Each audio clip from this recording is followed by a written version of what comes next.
po, Binibining Amada. Ang tinalakay po na ating nakaraang pagkikita ay tungkol sa panunod. Magaling! Ang huli nating tinalakay ay tungkol sa pandiwa. Ngayon ay bago tayo dadako sa ating paksa o tatalakayin ay magkakaroon muna tayo ng maikling gawain. Hahatiin po kayo sa dalawang grupo. Ito ang unang grupo at saka dito naman ang pangalawang grupo. Ang gagawin nyo lang ay huhulaan at isalin sa Filipino ang mga salitang ipapakita ko sa inyo. Ang unang pangkat na makapagbibigay ng tamang salin ay syempre makakakuha ng puntos. Nagkakaintindihan ba tayo? Opo. Handa na bang lahat? Opo. Narito ang unang salita. Sa tingin ninyo, ano ang salin sa Filipino ang salita ito? Binibining Gargoles? Sa tingin ko po, kalayaan. Maraming salamat. Ito ay kalayaan. Kaya ang pangalawang pangkat ay may isang puntos. Kasunod na salita. Binibining Kadayuna. Magaling. Ito ay kalikasan. Pangatlong salita.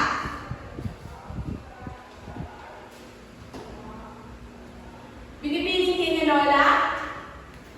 Sa tingin ko po, ito ay teknolohiya. Technology, o sa isa rin sa Pilipino ay teknolohiya. Maraming salamat, Binibining Kininola. Ngayon, ang nakakakuha ng 100 puntos ay ang unang grupo. Okay, maraming salamat. Ngayon ay sa ating ginawang maikling gawain. Sa tingin ninyo ba ito ba ay madali o naging mahirap sa pagsasalin ng mga salitang ipinapakita ko sa inyo? Binibining direct? Okay, tama. Ito ay naging madali sa pagsasalin, ngunit meron din mahirap isalin na eksakto. Kaya naman, sa pagsasalin ay gumagamit tayo ng iba't ibang teknik o pamamaraan upang mas maging malinaw, mas maging tama ang mga kahulugan. Sa tingin ninyo, class, ano kaya ang magiging paksa natin sa araw na ito? Binibining Gargoles? Sa tingin ko po, ang magiging pagsasa natin sa hapon na ito ay tungkol sa teknik at pamamaraan sa pagsasalin. Okay, tignan natin kung tama ba ang kanyang sinabi. Maaari mo bang hilahin ang ating panibagong paksa?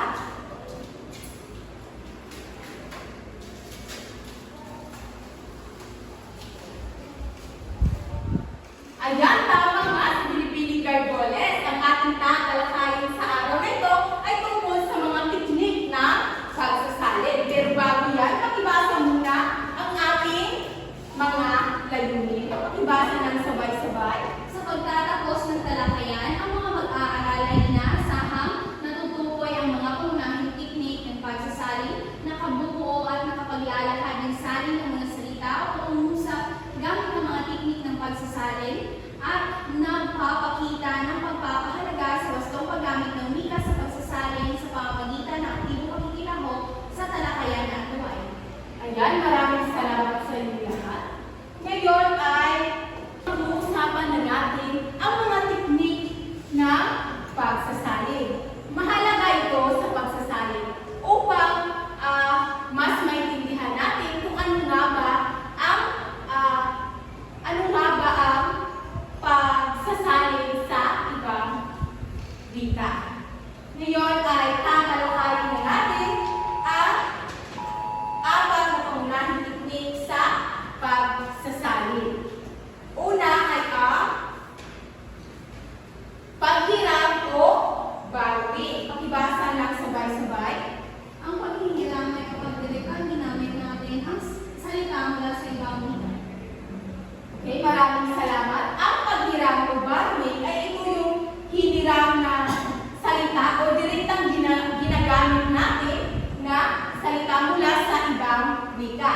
halimbawa nito ay sa Ingles ay computer at sa salin sa Filipino ay computer pa rin. Magkatunog sila, ngunit magkaiba ang kanilang baybay. Pangalawang halimbawa, internet. Salin sa Filipino ay internet pa rin. Direktang hiniram, ito ay walang pagbabago. Naiintindihan lang ba, class? Opo. Sino sa inyo ang makapagbibigay ng ibang halimbawa? Pinipinig ko, no? Okay, maraming salamat. Meron pa ba? Binibining Gargoles? Okay, maraming salamat. Magaling. Bigyan natin sila ng Kukak Club. Alam niyo ba ang Kukak Club? Opo. Okay, isa, dalawa, tatlo. Isa, dalawa, tatlo. Kukak, kukak, kukak, kukak. Okay, pangalawang technique ng pagsasalin ay pagtutumbas o di kaya equivalence. Ang pagtutumbas ay ito yung paghahanap ng katumbas na salita o kahulugan sa Filipino. Ito yung may kaparehong kahulugan, ngunit hindi literal na salita o hindi literal na pagsasalin. Ang mga halimbawa nito, una ay sa English ay piece of cake. Ano ba sa tingin nyo ang literal na pagsasalin sa piece of cake? Binibining Amada? Okay. Pero sa hindi literal na pagsasalin ay ito yung sa Pilipino ay napakadali. Pangalawang halimbawa ay actions speak louder than words. Salin sa Pilipino na hindi literal na pagsasalin, ito ay Mas mahalaga ang gawa kaysa salita. okay, mas mahalaga ang gawa kaysa salita. Sino-sino sa inyo ang makapagbibigay ng mga halimbawa? Binibining Kalay na?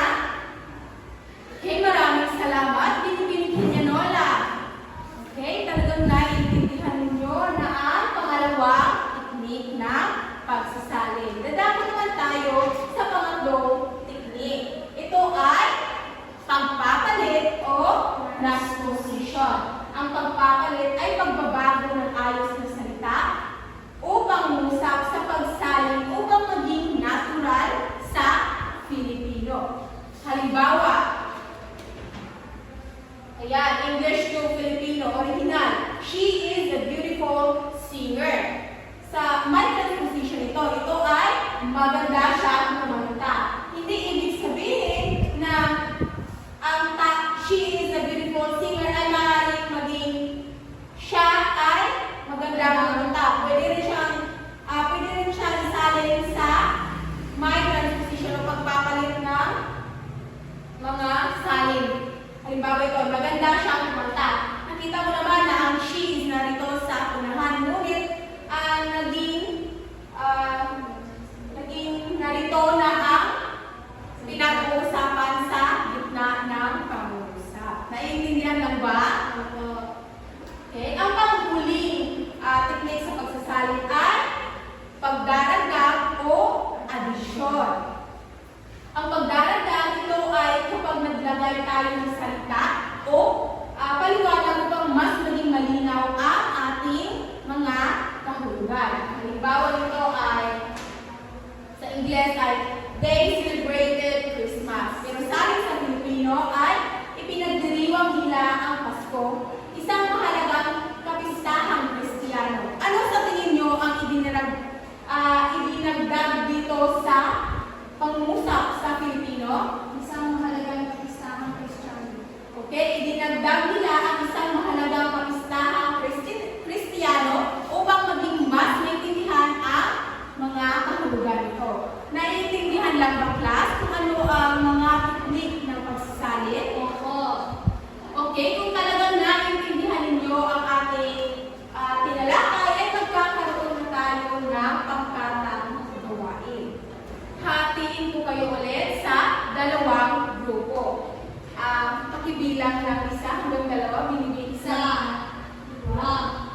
Okay? Nasa grupo na ba ang lahat? Opo. Okay. Ito ang gagawin ninyo.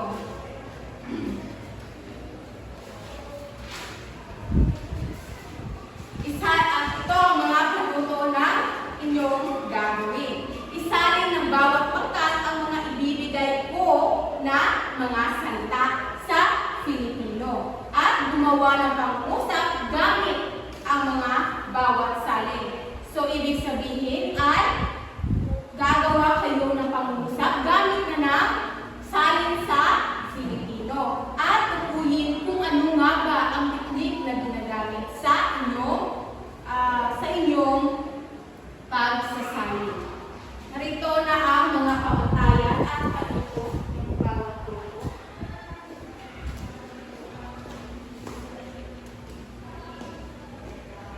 At narito na rin ang inyong mga salita. Itatatlong salita. Binibining Gargoles, maaari mo bang basahin ang ating pamatayan? Mga pamantayan sa pagsasalin. Kawasuhan ng salin. 10 puntos. Pagbuo ng pangungusap. 10 puntos. Pagkilala sa teknik. 10 puntos. Kooperasyon sa pangkat. 5 puntos. Kabuuan. 30 puntos. 35 puntos. Okay, maraming salamat. Bibigyan ko lamang kayo ng 10 minuto para tapusin ang inyong mga gawain. Nagkakaintindihan na ba tayo? Opo. Okay, maaari na kayong magsimula. Ayan, natapos na yung 10 minuto. Handa na ba ang lahat? Opo. Handa na ba ang unang pangkat? Okay, maaari na kayong pumunta sa harap at ipresenta ang inyong mga ginawang gawain. Ayan, maraming salamat. Unang pangkat. Bigyan natin sila ng fireworks clap. Alam niyo ba ang fireworks clap? Opo. Okay, 1, 2, 3. 1, 2, 3. Sa pangalawang grupo naman, handa na ba kayo? Opo.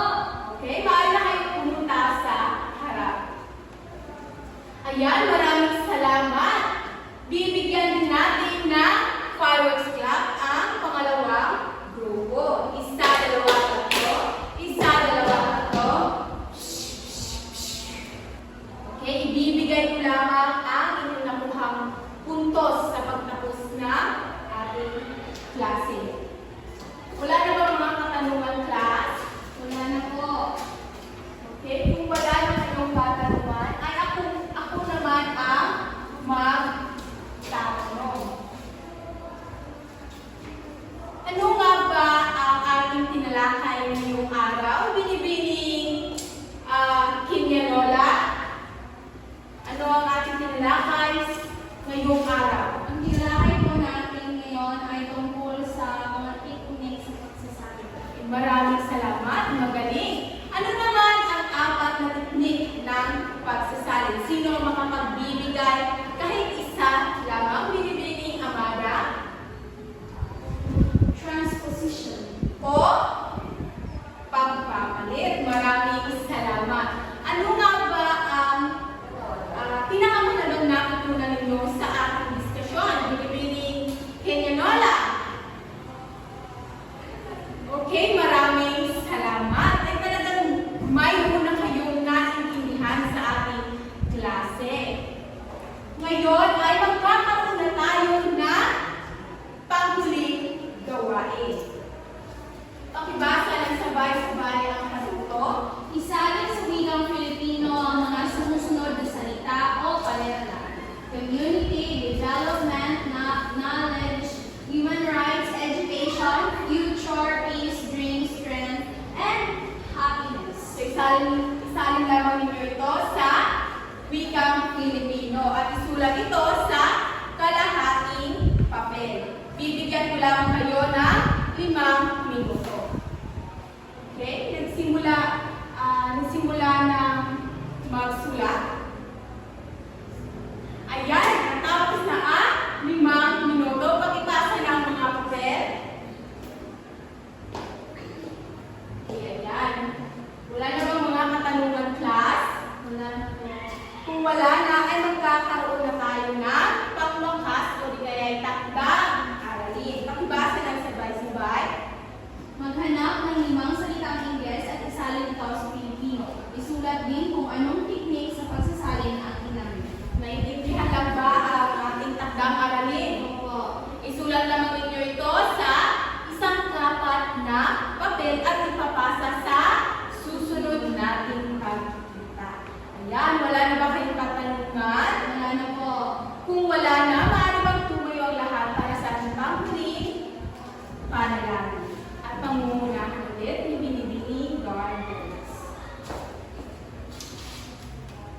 Amen.